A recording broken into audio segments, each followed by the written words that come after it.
Hi, and welcome. You are tuned into CPAP for beginners and experts. I'm your host, Chris, with AffinityHM.com. And here we cover news, product reviews, tips, and knowledge, everything you need, CPAP, APAP, and BiPAP, so that you can get the best sleep of your life. Our title of our show tonight is How CPAP'ers Prepare for Hurricanes and Power Outages.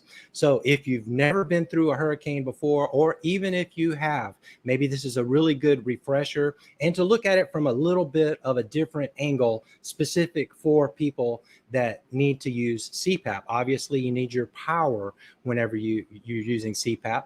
And I'm here tonight to show you how to make that happen. Some extra little bits of knowledge that will make it work for you regardless of your situation that you find yourself in. So obviously when hurricanes are coming, and I don't know if you're watching this live right now, or some people may be watching this as a video right now, as like a replay. But right now there is not really much activity out in the Gulf or the Atlantic as this is being played live. But if you are in a situation watching this as a recording and you have a hurricane on the way, definitely watch this video all the way to the end. You're going to get some really valuable information. In the cone, in the watch zone, in the warning zone, you can still make some preparations that this video is going to address. However, if you make those plans well ahead and in advance, it is so much better. So I'm encouraging you to maybe get a notepad out and write down this stuff and go ahead and implement it into action right away. So the deal is, if you actually wait too long, just sitting around in your home and just waiting to see what's going to happen, there's already something forming out there, is probably going to end up being too late, especially if your plan is to try to get out of town. Obviously, many people do wait too long, and what happens is they may want to evacuate the area, but traffic is moving so terribly slow that it's impossible now to evacuate. So I don't know if you've had that situation. As a matter of fact, I would love to know, for you folks who are here watching, we got a lot of people watching on many different platforms, YouTube, Facebook, Twitter, etc. If you are watching this right now, if you would type into the comments what state you live in. I'd love to know the states of the various people who are watching this show, and tell me what state you live in. Just type it into comments. But like I said, if you wait too late, you can really get jammed up. You'll end up potentially, this even happened to one of my family members years ago on the interstate during a hurricane, and that is not safe. It's not fun. It's just a bad situation. So planning ahead is absolutely the very best thing. And let me tell you, let me just give you a little bit of hope. I've been through hurricanes. My first hurricane was 1979, and I was just a young teenager at the time, Hurricane Frederick. And having that experience, Hurricane Camille, when I was just 3, although I don't remember much from that. Recently, Hurricane Sally that hit the Gulf Coast here. So I've been through a number of hurricanes, and I can give you some really good, hopeful advice that every time after a hurricane, always the sun does come up tomorrow. The sun comes up tomorrow. And you know what's weird is that typically after a storm, the weather is super good right before the storm and right after the storm. But you know what's not good? What's not good is this situation right here. Power lines are going to be down, and power is going to be out, and it's going to take these guys a length of time to get that power back up and running. And so that's what we're going to talk about tonight, is what you do if you are a CPAP'er or an APAP'er or a BiPAP'er, and you're going to have to deal with not having power for anywhere between a few days to maybe even a couple of weeks. So we're going to talk about some ideas and some plans on what you would do if you are not going to have power for some time. Do you guys have a plan? Do you have a plan already? If not, let's talk about it. All right. So here are a couple of ideas for you. Let's say you don't have power, the storm is over, and you can't use your CPAP machine. here's tip number one. Can you see that? Let's see. All right, that picture for some reason is very not good, but let me tell you what you're seeing there. That is a lady sleeping in a recliner. So that's tip number one. None of these tips that I'm about to go over, these next 4 slides, none of them are anywhere close to as good as CPAP. However, it's better than nothing. So one thing you could do is definitely elevate. You don't want to sleep on your back. You want to be in an elevated position, sleeping in maybe a recliner. That would be better than just flat on your back. So here's another idea for you. And I don't know if you've ever seen this, but wow, all of my pictures are going to be like this. All right. Well, that is a picture of a tennis ball. And you can actually, if you put a tennis ball on your back while you're sleeping, and here's another picture of that. So if the tennis ball this guy has a tennis ball in a pocket on the back of his shirt. It's designed, the idea is that if you have this tennis ball on the back of your shirt, then you won't sleep on your back. And obviously, if you're sleeping on your back and you are normally using CPAP, then the airway is likely, just due to gravity, to close off even more so than it would normally. So don't sleep on your back, sleep on your side. Best if you can get into a recliner and in a slightly elevated position. But again, none of these are as good as CPAP. And I'm going to share with you how you can make your CPAP actually work after a storm as well. But here's another photo here. This one it's called the Opti pillows, and the Opti pillows are simply, you don't use your CPAP, but it's sort of like a nasal pillow mask. And with this nasal pillow mask, you actually can it's called expiratory positive airway pressure. This mask is designed so that when you exhale, a little bit of pressure remains in your airway, similar to CPAP. It's not as comfortable as CPAP, yet it's better than having nothing whatsoever.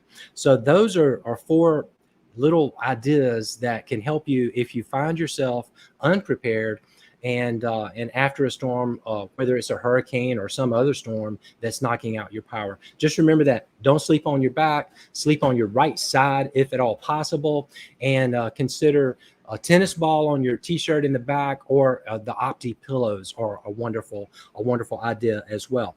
So if you can plan and prepare ahead, then let me suggest to get yourself a CPAP battery. This one right here is the Zopek Mini Explorer, and Mini or traveling overnight somewhere, it's just easy to just throw it in your suitcase. It's so small. And this particular one would get you through about 1 night. You see, it's got a power inlet. And the way these work is this would plug into the wall, and then you would plug your CPAP machine directly into this port right here. And so therefore, you're going to have it charged up while it's in the wall. And then if the power goes out, then you'll be working off of the battery. And it has a UPS. All of these batteries I'm going to show you have what they call UPS, which is uninterrupted power supply. Simply means if let's say your power is working at the time and your power goes off while you're in the middle of sleep, it's going to UPS automatically over to the battery. And then when the power comes back on, it flips back over to the CPAP machine. Now, if your power is out, then obviously you will have had this charged up prior to the storm. So you'll have, at least with this battery, 1 night of power. If you get along with any of these batteries, you can get a solar charger. And that's why they're so great for hurricane type situations that might last, like I said, up to a couple of weeks. These can charge off of a solar panel that you connect to the battery. So I have this one, which is the Mini. I have another one that is it's in the same case, but it's a more powerful battery. It's called the 5700.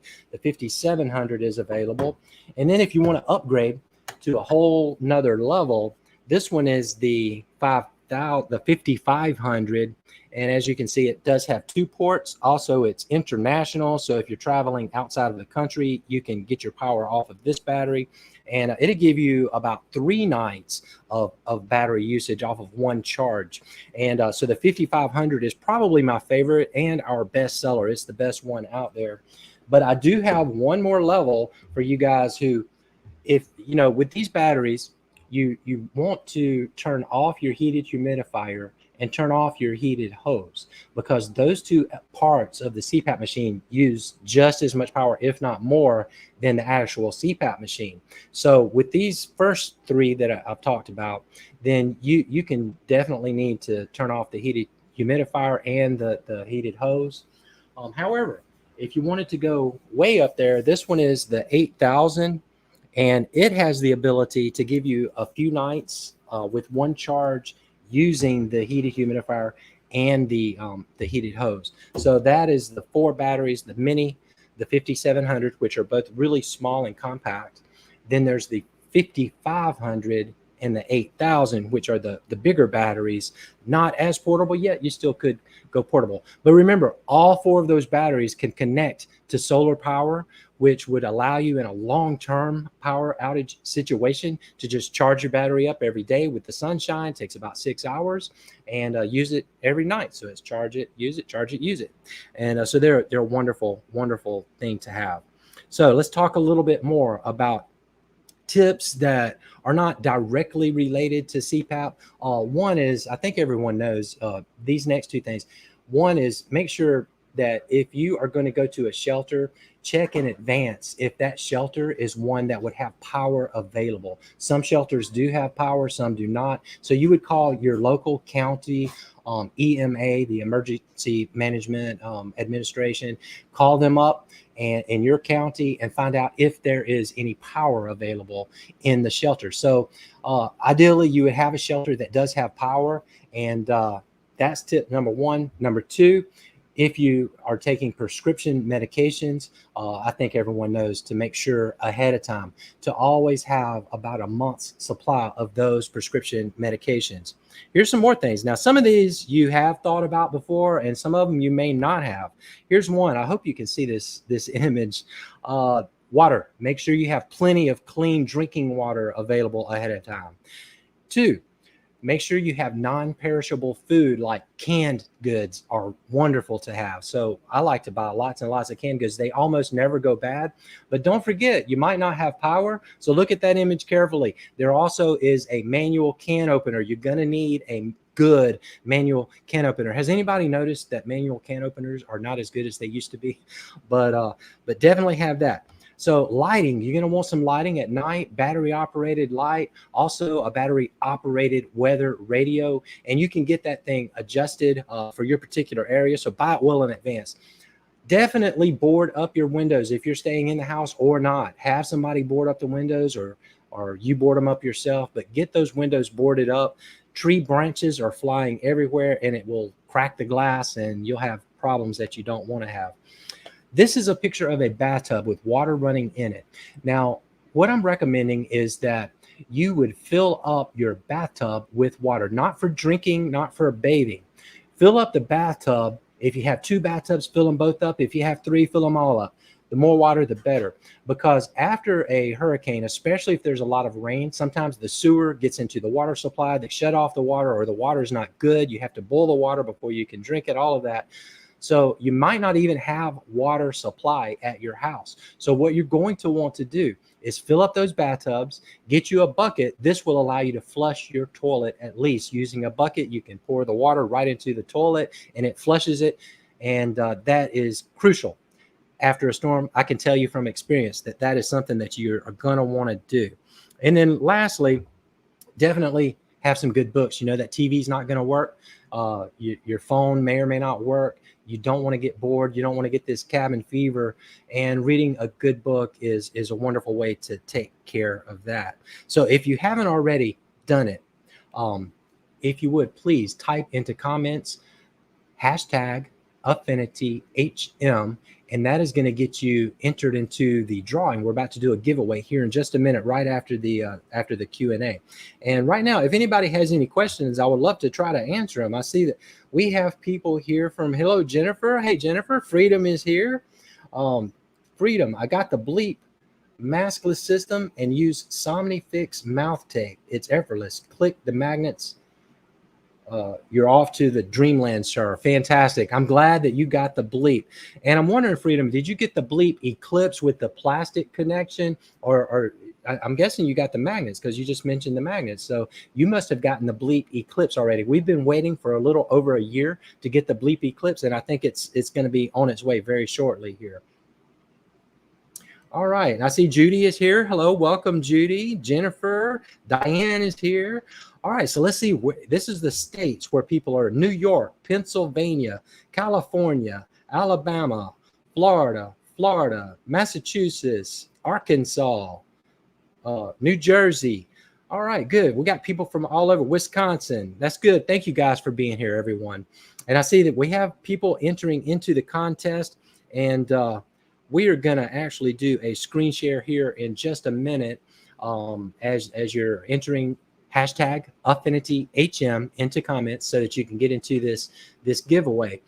In the meantime, I want to tell you, we do have also the CPAP Academy is available, and everything on our website right now is 15% off.